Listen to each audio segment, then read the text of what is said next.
leaving summer this evening. I'm here tonight, so it's kind of weird.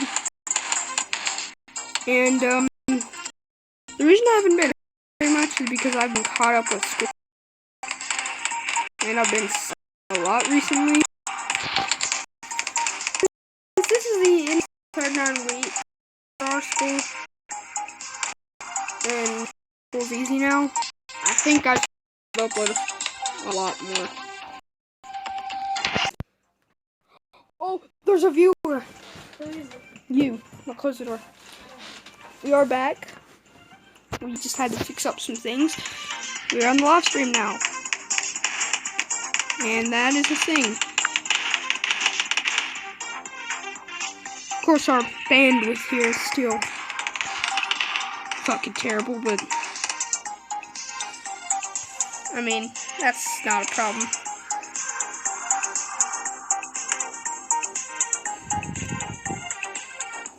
Having a great time here, guys. Look at some more. I cannot read chats, unfortunately. I can't talk to that one viewer that's probably my brother.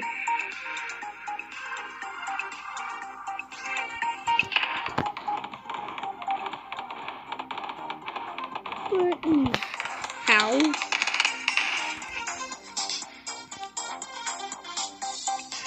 Just gonna do some stuff. Like this live stream if you want me to go and watch scary stories on YouTube. This may or may not get boring. So yes, we're gonna keep that online and see if we get that one like I'm looking for, guys, on the stream. The one viewer like it, so we can watch some scary stories on YouTube. Anyways, we're gonna be doing some stuff, and this is getting really bad. Oh god. Let's meet the game, and you can silently hear my brother laughing in the other room. Laugh it up, fuzzball. If you don't know what I'm talking about, my brother's the only person watching the stream right now, live. And he's laughing in the other room and I can hear him. It's making me sad. But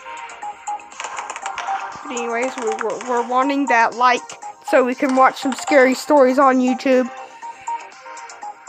You know, just simple family fun. Turn the volume down a little bit. And if you really want, I could keep this stream running until like 7 p.m. It'd be cool, dudes. Computer disconnected. Oh, we're back to 0 viewers, so hello offline viewers. Welcome to the stream that you've seen for like 8 minutes now. Hello. How you doing?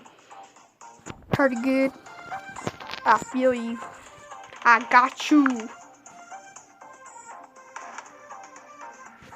Oops.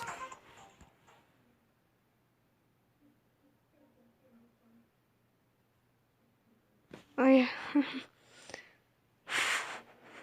I'm sorry. This is just fucking terrible. What happened? What happened to all the viewers? Hey, fuck you.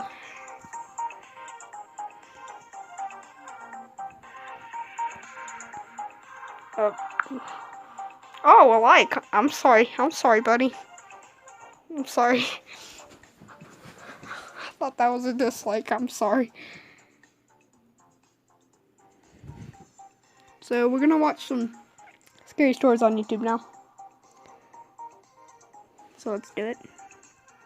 Home. And select another game. YouTube, my favorite game of all time.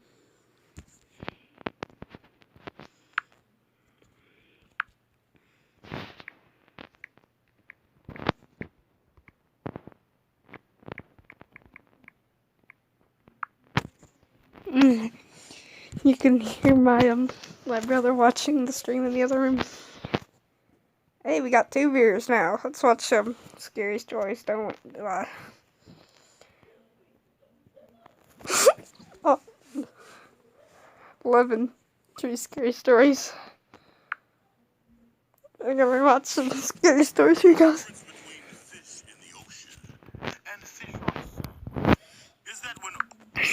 My brother's laughing in the other room. I don't think you guys can hear it.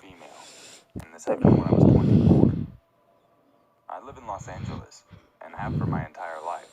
I was feeling lonely, so I decided to go on Craigslist to try to find someone to hang out with. That's sad. Not necessarily a date, but just someone to chill with. I know that feel, bro. And so be it. That was my thinking. I emailed with a few guys, one of them which stood out to me. He sent me some pictures, and I was fine with how he looked. This seems He seemed nice enough. normal. We We agreed to meet up and go have coffee. just like now. Longer than he said it would have. We're gonna keep watching because once he did arrive, I instantly regretted what I was doing. But being overly polite and feeling awkward, I went on. I got in his car, and instead of heading to Starbucks as planned, he drove to a CVS. I was like, what are we doing here? we're gonna watch a different one because I've seen this one before and return some stuff. it ruins the reaction so here. That way we had some money. 7 true stories to keep you up at night.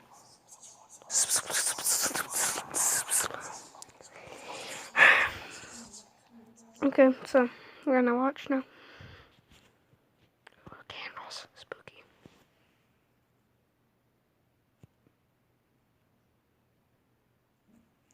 Music in the background. Some people may find the content within this video disturbing. Listeners' discretion is advised. Bad quality. What's the quality? 360p, huh? 40. Stop laughing. Ugh, what the fudge? What the fudge?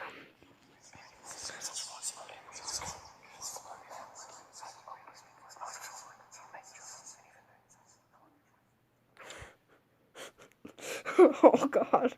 Oh god.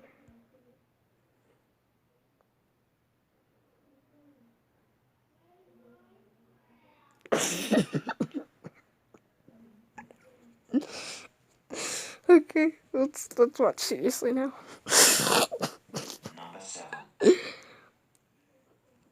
This happened around 10 years ago.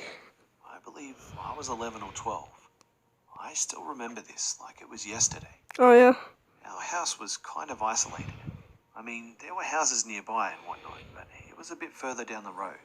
Hashtag my When I life. was younger, my family was in a bad financial crisis and we didn't have any fence or anything. We had a wood Hashtag my fence life. with a broken small door to the porch before the door to our house, and that's all we could afford. One night, I was playing some video games. I was alone with a friend of mine. My sister and my parents were By the out way, at the there is time. no chat available My at this female time, friend so was 3 years older than me, yes. which makes her 15. My family and hers were close friends for a long time. She was like a big sister to me. I'd almost say that she was babysitting me. Anyway, she went to get some water and she comes back running towards my room and tells me to turn off my gaming console. I asked her why she was so scared. She turns off my PS2. I'd hate that. and our light. She tells me to stay close to her. I start to freak out and she tells me that she saw 2 older men outside my house with a camera filming at my house. This is getting creepy, dude. My friend and I tiptoe around my house for a knife in the kitchen in the dark with no light anywhere. And I see one of the men trying to open our door by fidgeting the door handle. Oh, dude. That's My scary, friend dude. starts to freak out and sees one of the men trying to pick the lock to the door or something. That's real scary, The other dude. guy is nowhere nowhere to be seen. Now, my dad had a gun given to him by a close friend. My dad never used a gun before, and never used the one he was given by his friend. My friend knew about this family gun and asked me where it was. I told her it's in my parents' bedroom, at the top of the wardrobe. We both went to my parents' bedroom, and my friend got the gun and loaded it partially with 2 or 3 bullets. This is as bad as scary Out as of nowhere, the we hear one Powerpuff of the Girls windows reboot. breaking. We could hear the other guy very clearly, Holy but shit. still kind of muffled since they had a mask on. The one who Where'd I broke the turn window over here? was speaking to the first guy who was picking the lock on the door. He told him, "Hey, get away from the door. I ran away inside. Kill the kid and get the girl." At that point, I sort of freezed and almost blacked out a bit. I couldn't think straight. My friend started running with my dad's gun, pointing towards them, and screamed at the top of her lungs, "If any of you motherfuckers hurt Igor or me, I'll fucking shoot your dicks off." The men bolted just before entering the window, and my friend unlocks the door and started running towards them until she ended up on the street where my house was and shoots a warning shot into the air. I remember the shot being so loud since where I lived was a quiet place. She comes back inside the house, calls the police, my family and hers, and we tell the story to everyone. Oh shit, dude. Police told us that there were some breaking and entering incidences near where I lived, and that some of the families were hurt, but no one was killed. I'd shit my pants if that Apparently, happened. it seemed like these guys were amateurs. Fucking just... Many days passed, and it seems like they may have found one, but they never found the other one. Thankfully, I've never had a similar experience so to black that and ever spooky. again. So black and spooky. Number 6. So, I'm a college freshman in the South. I'm also a female. Before I begin this story, I'd like to give a description of Spooky myself. gas station. I'm a short, chubby black female. When I say short, I believe I'm just underneath average height, 5'4". I was across the street from a rundown gas station where I happened to work. On a night that I was working, my boss left me alone for that night because he hadn't gotten any sleep. Or that is what he said anyway. But it was a pretty slow day. There wasn't a specific reason why it was slow. It just was. I was playing Geometry Dash on my phone as I sat behind the counter. It wasn't a counter with the thick glass and speaking tube. It was just a regular counter. As I played my game, I heard the door open with a little chime from the bells. I looked up to see a man. Like if you want me to play For Minecraft. some reason, a little intimidating. But I want to watch this, I was though. never the one to be afraid of anyone. Yeah. So when I grabbed the money, smiling at him. After I handed him Something back, just... Sorry, it crashed. I swear to God, It just if I could crashed. hang you, I would. I gasped and was about to tell him to get his fucking worms and can of spit and get the fuck out. But a few college guys burst through the damn door, alerting the both of us. He grabbed his shit and walked out. Luckily, one of the college students was someone that I had known. "Hey there," he smiled, bringing me some Doritos and an Arizona iced tea. Damn, I guess the look on my face gave him an idea of how I was feeling. "You okay?" he asked. I shook my head. No, that man that walked out said that he wished that he could hang me. Oh. He started off with these racist comments. I didn't even do anything, I told him. I wasn't crying. I was just really mad. In a few minutes, we're gonna play Minecraft. Whoever liked it, because you want me to play Minecraft. Asked for a pen and paper. I ripped a piece of receipt paper off and handed him the counter pen. "Okay, call me if you need me, though," he says. We're gonna put on some music too. His other friends come around with a bunch of food. Maybe. And after that, they were on their way. After about another 2 hours or so, my boss and another co-worker came in, which means that I was off. I gathered my things, forgetting about the whole incident, and told them good day. I have an idea. I What if I left and tape my began phone to journey the wall? across the street. Here, it's genius. Here, After about a good mile or I'm so, gonna get my phone. I'm gonna heard get some someone tape yell, and tape my phone to the wall. "Is there a reason for you to be here tonight?" I looked back to see campus security talking to a lanky man. My eyes began to focus into the darkness when I noticed that it was the racist guy from the station. His eyes were locked onto me, and it made me even more uncomfortable. He didn't respond, which made it menacing enough for me to leave. I began to walk quicker to my dorm and just forgot about the whole thing. He was caught and I was okay. Nothing else happened. The next day in the Union Center, I'm I gonna was doing tape my some phone homework at to a the table, wall. listening to some music when the guy that I had known sat down. "Hey, I'm so glad you made it back okay." He smiles. I nodded. "Yeah, thanks." He sighs. Because they found some guy on campus last night with a pistol and hunting knife.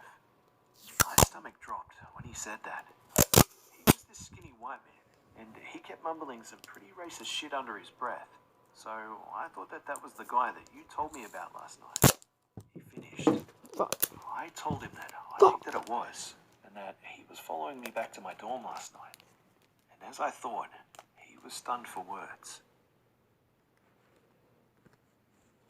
Number 5. So, My parents' house is modest but nice for the area it's in the north of England. oh fuck, that's not gonna When they work. chose that place back in the late 80s, they did so because it faces into a huge field. And in that area, greenery is in short supply. At the edge of the field, directly opposite their front door and window, is a dense line of tall trees. During the day, they make a beautiful view. At night, When you though, play I Minecraft, realized fairly we play quickly that the Minecraft. darkness just beyond those trees can be quite creepy. Not long after they moved in, they Who plays in Minecraft? I'm gonna play Minecraft. If it works. What the fuck are you doing? I'm playing Minecraft. I want you to invite me. Okay. Because I'm going to play with you.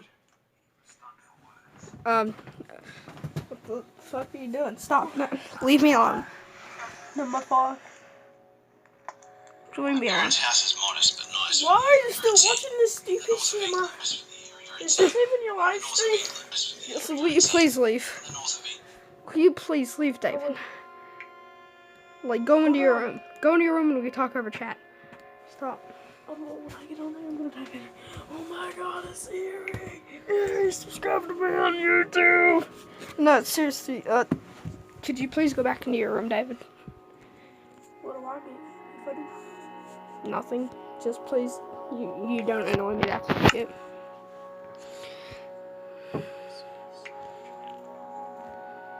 Please just leave. Please, my boy.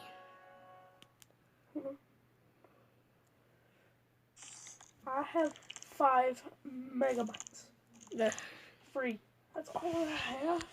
you I dick. say so. The Google app itself is literally. Hashtag fourth world problems. Literally itself is 117 gigabytes. Gigabytes. Megabytes, whatever the fuck it's called. I was about to say, what the fuck, David? No, you ain't got no memory on your phone. 117 gigabytes.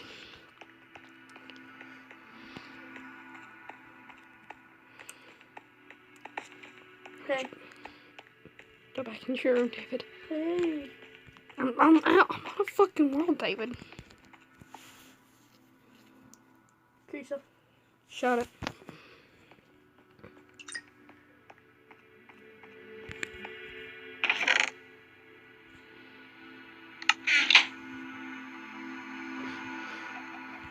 Please leave, David. You're putting me at a loss for words. Yeah. He fucked up my bed. Fuck. By the way, fuck you, David Evans. You're a scummy piece of shit. You know that. Okay. See any damn bitch in the world. What the fuck is this? Fucking eviction notice. There's one. Wait. 1, 2, 3, 4, 5 eviction notices. That's not even. That's not even. I'm not even gonna start with that.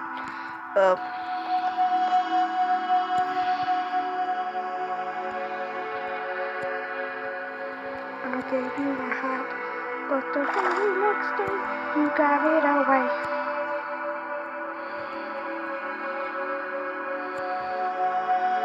And you know, I always had this dream. What if I was the real adult at Eerie? What if I could get in this fucking hole? That's unlikely.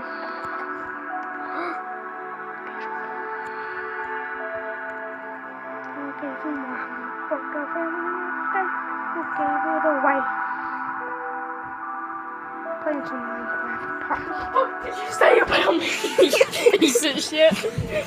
Oh, damn. Ah. David Evans is harassing me live on camera. If I will never. Oh, that's racist, David. Stop. Come on. Come on. Stop. Oh. Don't do that, David. Ouch. Ouch. Ouch. This is the worst off screen. No. God, stop. Stop. Ouch. Ouchie, ouchie. Daddy, that's my no. Ow. Ouch. Ouch. Get right. Ouch.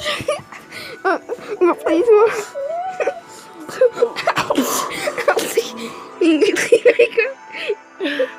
Set the place on fire.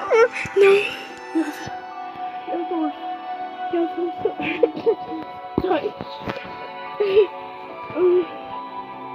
Stupid nigger. Don't call me. David, that's racist. Seriously, stop. I'm gonna. Ow! Oh, God. Could you please upload this to the police station? That was abused by David Evans. Justice. Okay, get away, elevator.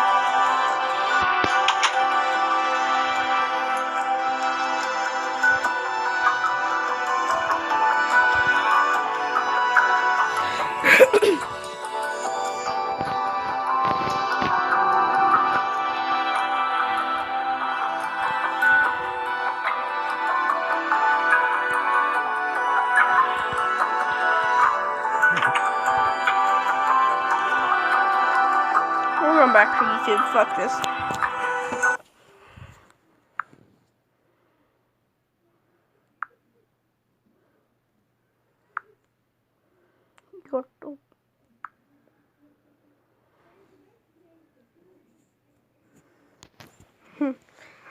I think it ends at 10 minutes, so we're gonna watch it go to 10 minutes to see if it ends.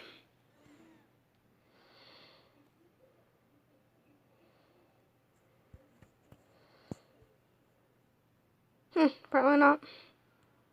Let's continue.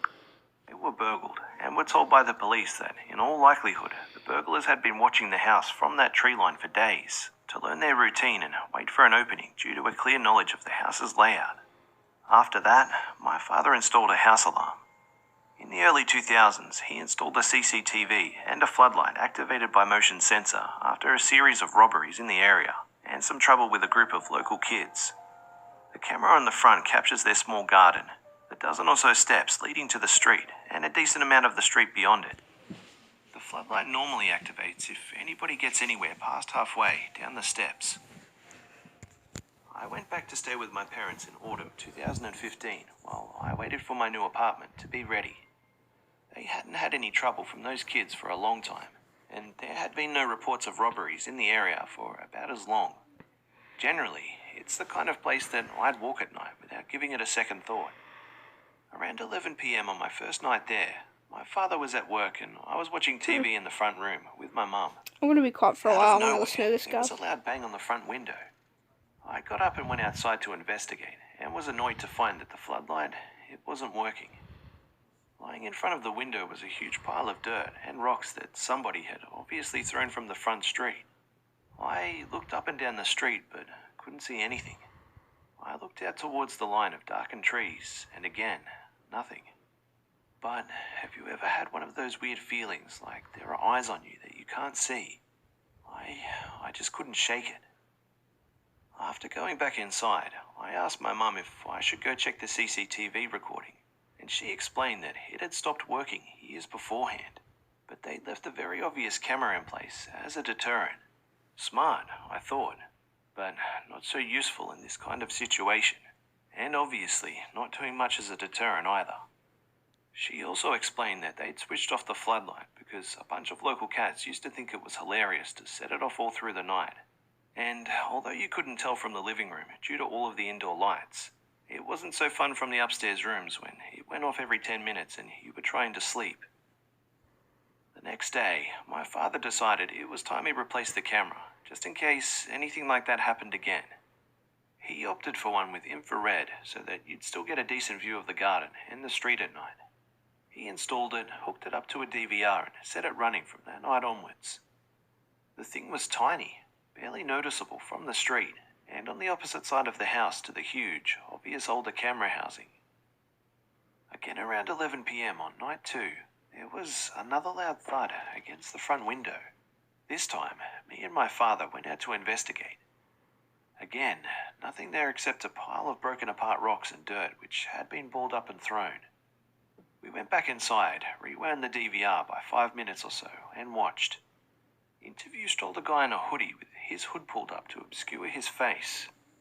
He walked parallel to the house until he was directly opposite the window, and stopped. He turned to face the window, and just stood there, staring at the closed blinds for a good 30 seconds. Then he reached into his pocket, pulled out what we assume was a clump of dirt, threw it and sprinted for the tree line opposite. Dirt throwing championship, We baby. couldn't see how far in he went, but he slowed down just before dropping out of sight, so we assumed he was still there when we came outside, just watching. As I said, my parents dealt with this kind of crap from local kids for a long time, and they naturally assumed that that's what they were dealing with again. One of the kids, who was no longer a kid but an adult who hadn't done much growing up, still occasionally yelled things at them in the street, so he was a prime suspect. They agreed to switch the floodlight back on as an extra deterrent. The next day, my father dropped into the local police station and asked their advice on what had happened. Since there was no real damage done and the footage didn't actually capture a face, they said that there was nothing that they could do, but advised him to monitor the situation and come back if things escalated. That night, 11 p.m. came and went, and nothing. I remember my mother making a comment to the effect of being glad that whoever it was had obviously got bored and found something more interesting to do. Satisfied that nothing was going to happen, I had a quick cigarette at the front door, scanning the tree line as best as I could through the darkness, just in case, and then I went to bed. The next morning, I woke up early and looked out the bedroom window to the front garden.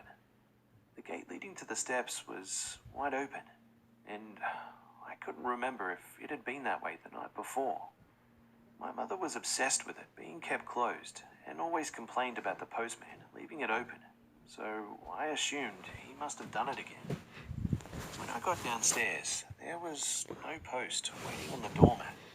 Not exactly damning evidence of anything, but it prompted me to check the DVR.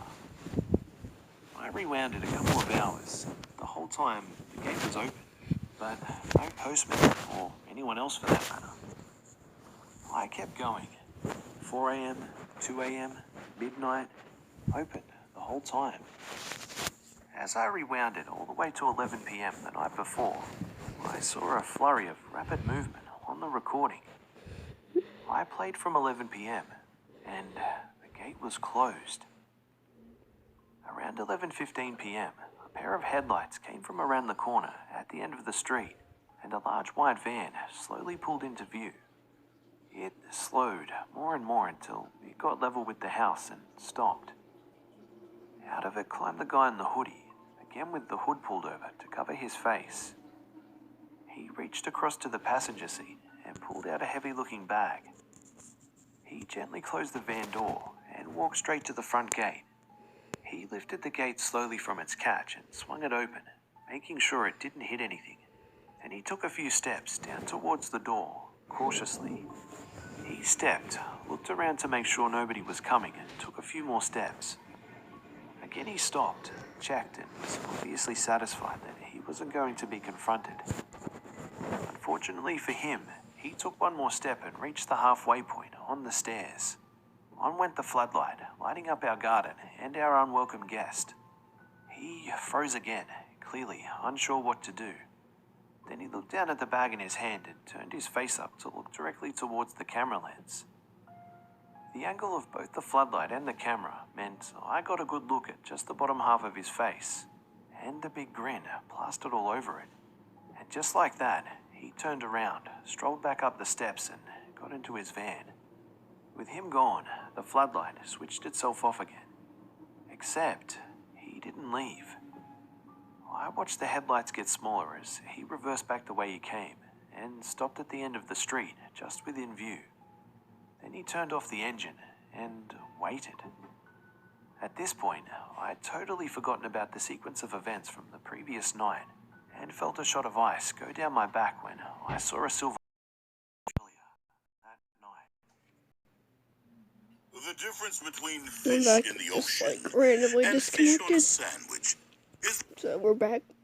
We're gonna watch some more. It was about 9 years ago, and I was 14 at the time.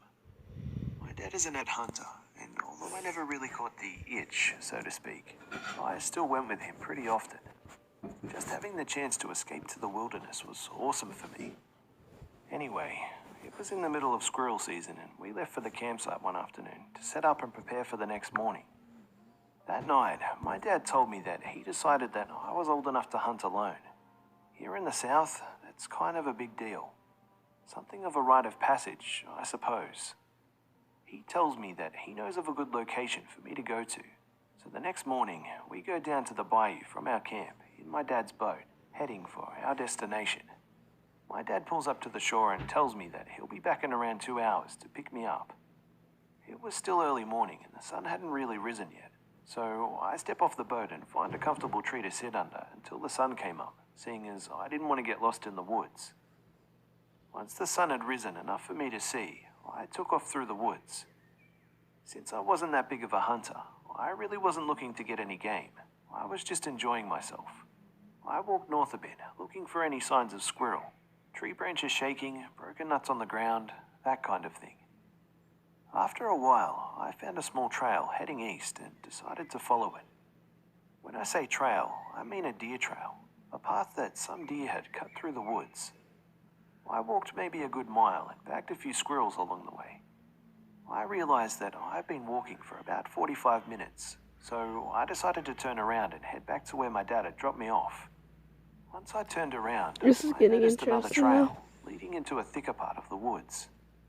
I hadn't noticed it previously, and normally wouldn't have paid much attention to it, except for the fact that the trees had these weird symbols drawn into them.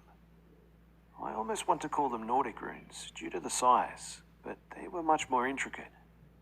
My curiosity got the better of me, and I decided to go down the trail, which was stupid of me, and to this day, I still don't know why I did. I had been in the woods all my life and never was scared, but being alone in the woods is much different to being with someone, so I guess I was a little shaken. Anyway, the more I walked down the trail, the more confused I became. I saw more and more of the symbols in the trees, but there was also an eerie silence, which is really weird. Normally, you'd hear a squirrel or something, but it's like this specific part of the woods was dead. I had walked about a half mile to the best of my estimations when I noticed that a part of the trees ahead became lighter. I knew that meant that there was a clearing up ahead. I wish I never stepped foot into that clearing. What I found still disturbs me. It was a man-made clearing, that much was certain. The ground had been disturbed from where the trees had been cut down and the stumps removed. The trees surrounding the clearing were also covered in these symbols. In the middle of the clearing was a large stump. This stump must have been around 5 feet across, and in the middle of it was a dog, or coyote. Its skin had been removed and its stomach cut open.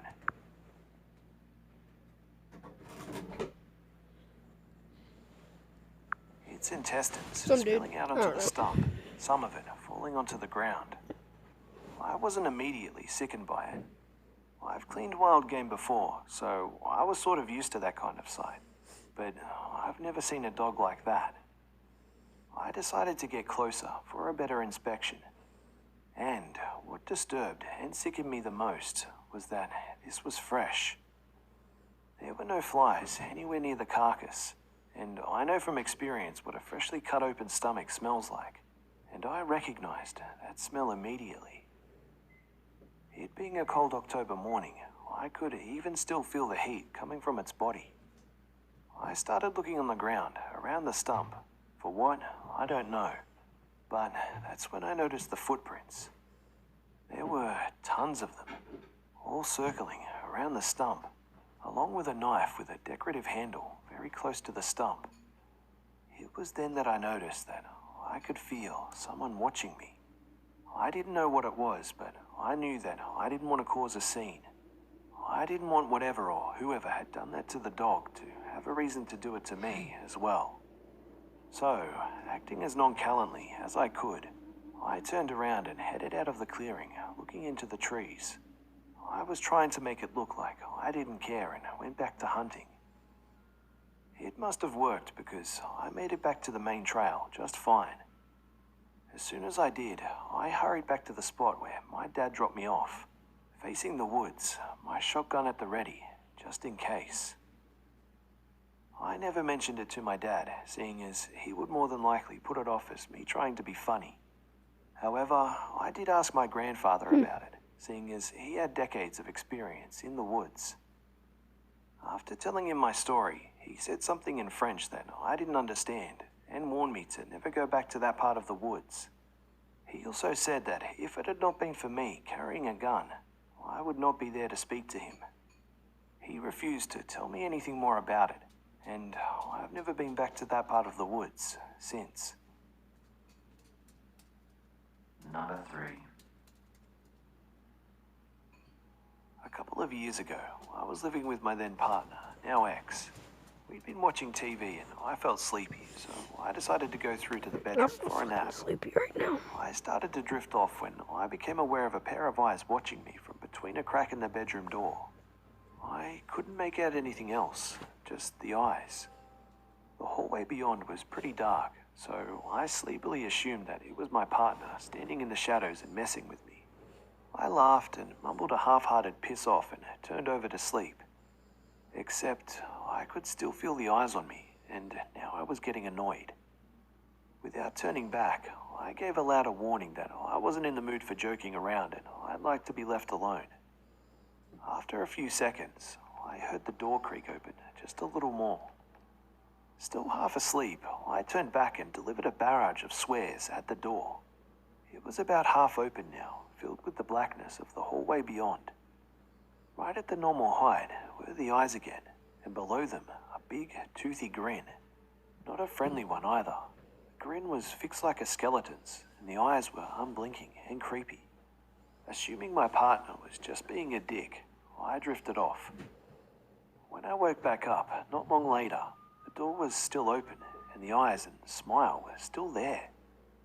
I was about to launch into an epic, sweary rant when I heard my partner sneeze through the wall connecting the bedroom to the living room.